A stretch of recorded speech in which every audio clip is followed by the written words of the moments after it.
Hello, this is Rob Hirschfeld, and I'm doing one of my favorite digital rebar training videos. In this case, we're going to show you how to add a role dynamically, in this case a scripting role, just for this system, attach it to nodes, and then run it, and then add attributes to it. So, boy, a lot of steps, a lot of cool stuff to show, but it won't take very long to do it. I've already built a Kubernetes infrastructure here. I don't need Kubernetes. I'm just had something that has nodes on it.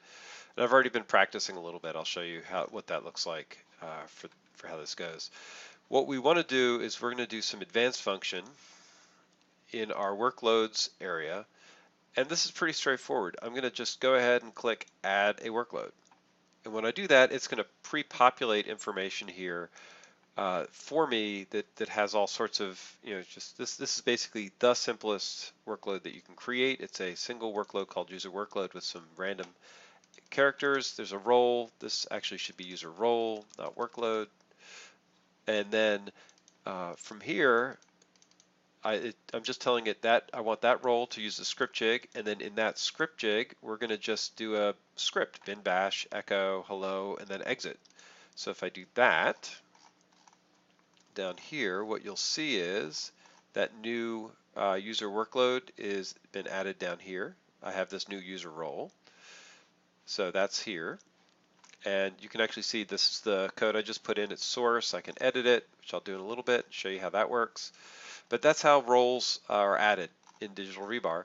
They're just part of this. I could also upload them with a file. So if you have a file, you can just bring them in from that from the file. This is going to tell me that it's API uploaded, meaning it's not being saved as part of the metadata. It's just in the Rebar database. So here I have the role I just added. It has basically nothing going in it at all, and it has this very straightforward bin bash, echo, hello, exit 0. And so I don't have to change it. That is sufficient. It's probably the most minimal thing you can do. What I want to do is take this and add it to a deployment. There is another way to add things to deployments, but those are targeted towards milestone roles. So if you come down here and you had played with the propose, you'll see there's a way to add roles. The role I just added isn't going to show up here. These are only milestones. If we showed all the roles, it would become overwhelming. So we only show the milestones. But because I added that role to the deployment down here, user role 4422, I now can bind that to different nodes. And in this case, I'm going to go ahead and bind it. I'll show you what that looks like. I'm going to bind it to all 3 of my nodes. Very handy there. And you'll notice it's been added to the deployment. It's come in. We're recognizing that the whole system is in proposed mode. That's what that blue plus means. I'm going to shrink down a little bit. So you can see here's the nodes, they're proposed. Here's the roles, they're proposed. No action has happened yet. But all the connections are there. When I go ahead and commit, that commit action is going to tell it to go and run those roles here. And it's already started running it. It's picked it up. And it's going to go ahead and execute that one script. So if I scroll all the way to the bottom, hello, echo hello, exit 0, that's pretty darn cool. So I basically, literally, just added a new role into Digital Rebar. I added it to my deployment. I ran it. It ran on all 3 nodes, collected some information. So now I have a way to quickly inject some action. So let's take this a couple of steps further. One thing I can do, I'm going to open this role in a new screen so I can edit it more quickly. And in this case, I'm going to tell it exit 1 instead of hello. Excellent. And if I do that and jump over to, this is just one, this isn't all the node roles, it's just one, and retry that over here, it's going to go ahead, run that role, but in this case, fail. So it stopped because I said exit 1. This would be just what happened if you had a failure. Let me jump over to that role again. Now I can switch it back to exit 0, save it. Looks pretty cool. I can add a section here if I want. And I could start doing some really cool stuff. So now this is handy, but it really doesn't let me do very much. What I'd like to be able to do is check out my attributes, what's available to me just out of the box. So there's a whole bunch of attributes. If you read this stuff carefully, this is actually staging the attributes and getting things in the right places and building some local variables for you to mess with in the script. So all that's good. What I'm going to do is I want to see what those look like. So I'm going to go ahead and look at that attributes file using the temp directory that is set for the script. I'm going to keep this hello, exit hello, and then I'm going to just say, hey, JQ, which is a JSON parser, just dump it to screen. So I'm going to save here. That's updated the bar clamp, and now what I'm going to do is I'm going to rerun all. So if I hit retry all, it's going to rerun all three of these for me. So one click, get everything done at once. And then over here, you'll notice it catches up immediately. So it's already knows that this is run. It's rerun it, looks good. And now I can see all of the variables that I have available just by default. This is basically all the OHI type data, plus some extra things, a lot of networking information, quirks, additional files, straight out of the box defaults. Really handy stuff.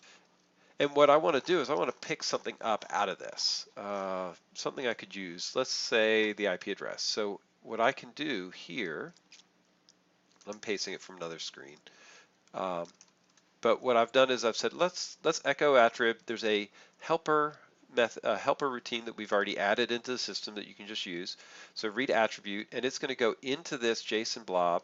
Go to the hints, go to admin internal IPv4. I'm going to save that. So if I come back over here, hints, and then way down at the bottom because there's a lot of data here, admin internal v4. So rerun this one. And then it's going to come in and run that first script. And the scripts are going to be ordered. Let's see. Here it is. Right there. There's the IP address of the machine. Well, that's pretty handy. As a matter of fact, I can go to that machine's IP address. Let me show you how to do that. So over here, I have a console. I'm just on my system. And I've done a Docker. I'm going to do a Docker exec compose rebar API bash. So that's literally just taking me into the rebar API. I need to be there because that is where the keys for this container, this machine are kept. So, and I can't just do it from root. I actually have to go to rebar's user. As rebar's user, I can do an SSH root at, I need my IP address. So this isn't the only way to get an IP address. If I come into the machine itself up at the top, this is the same IP address. Matter of fact, this is the right IP address, I think, for me to access. Yep, 21 is not that's the admin's IP address. All right, so I just SSH directly into that box. This is not what you want to do. You want to use rebar to do these tasks for you. I'm doing this so I can show you what the actual impacts are and how things would work. I'm going to go to the temp directory. All the things that I have are running out of the temp directory. And what I want to do is I want to change this role. I'm going to just add another one. And in this case, I'm going to do a touch vehicle.hello. Just so you can see what it looks like when we actually run this script. I'll run it on all systems because I'm lazy. And then from there, I can just look at this machine and wait for it to actually execute that command. And if I jump over here, I can see when it's executing. Let's see, it's one of these. User role. So it just completed running the script. All the way down at the bottom is going to be the new one I added. Assuming I didn't make a mistake about how I did it. Touch vehicle hello. And am I on the right system? Maybe not. Oh, we should do it on all of them.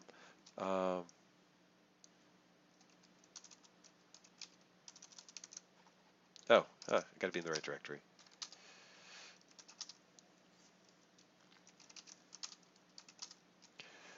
So once I was, since I didn't specify a path, it went my home directory, and there is vehicle hello running happily in the right place where I'd asked it to be. So wow, I literally have just dynamically added a script, made it go, everything's cool. I can take advantage of data that's already on the system. That's a lot of bits and pieces all working together. Let's go one step further. So in this case, what if I actually want some data? I want to pull in an attribute. There's a list of all the attributes in the system cataloged under attributes. And what you'll see is this is actually going to be the BIOS path. This is the path that it's going to create in JSON when you go to access it. So if I wanted to look up something out of, say, my Kubernetes deployment, I'd have to find Kubernetes, K8S. So I could pick out my Kubernetes cluster name. So to do this is a little bit complex. We haven't put all the training wheels on this one. I'm going to go into my user workload, not the role, but the bar clamp, and edit here. And what I have to do is I have to say that it wants an attrib. So wants attribs, and make sure I'm getting this syntax correct for you. You can look at other Rebar YAML files or things like that to find them.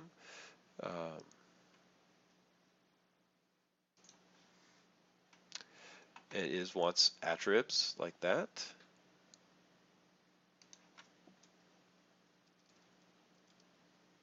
You can see where I've been editing and adding different scripts in here. Okay, so what I want to do is I'm going to add a role. And I'm going to say this role wants attribs. And then what I'm going to want it to do is put in it's an array, so I need it to be an array. And then I'm going to tell it that I want the K8's cluster name. Very happy, and the JSON formatter is doing its thing for me, which is good. And I'm going to update that. So now, if I rerun this same role, and I look at the attribs, so let's take out some of this stuff I don't need to see anymore. Okay, so I'm going to rerun this.